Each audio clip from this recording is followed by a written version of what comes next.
Ya pemirsa, pemilihan calon presiden dan calon wakil presiden tinggal menghitung hari. Ya benar, kampanye akbar digelar paslon untuk mendongkrak suara pemilih untuk memenangkan Pilpres 2024.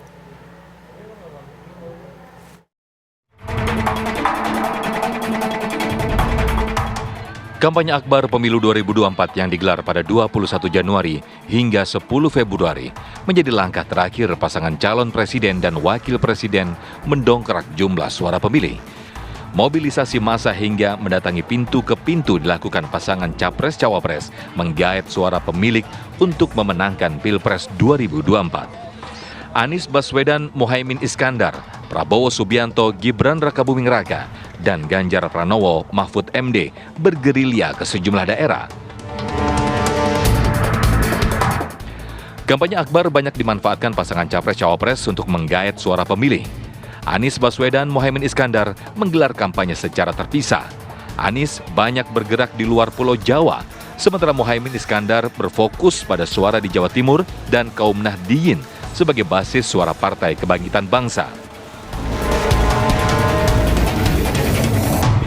Prabowo Subianto dan Gibran Rakabuming Raka berbagi peran untuk mendongkrak suara di kantong pemilih yang selama ini dikuasai oleh pendukung Presiden Joko Widodo.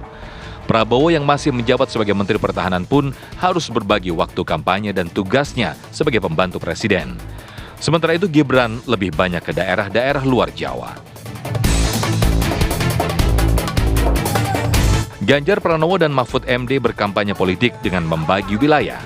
Ganjar tetap berkampanye di Pulau Jawa menemui pendukungnya dengan mendatangi pintu ke pintu dan menggelar kampanye akbar di luar Pulau Jawa. Sementara itu cawapresnya Mahfud MD juga bergerilya ke kantong-kantong suara lain untuk menambah dukungan. Meski kampanye akbar pasangan capres dan cawapres digelar dengan menghadiri orang-orang besar dan tokoh berpengaruh, tren elektabilitas masing-masing pasangan capres-cawapres dinilai bisa menjadi indikator perolehan suara. Acara Temu Akbar itu akan menjadi katakan indikator, salah satu indikator bahwa ini akan bisa meningkatkan perolehan suara dari capres maupun cawapres. Jadi menurut saya ini paling kurang bisa dijadikan satu tolok ukur untuk katakan mengukur ya, tolok ukur untuk nantinya mengantisipasi atau katakan memprediksi bahwa calon capres-cawapres tadi itu akan mendapatkan suara besar atau suara menengah dan suara yang kecil.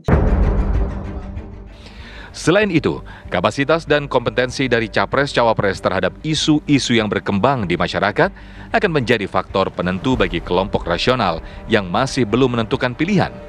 Lantas, apakah kampanye akbar akan berpengaruh signifikan terhadap suara pasangan capres-cawapres? Tim TV One mengabarkan.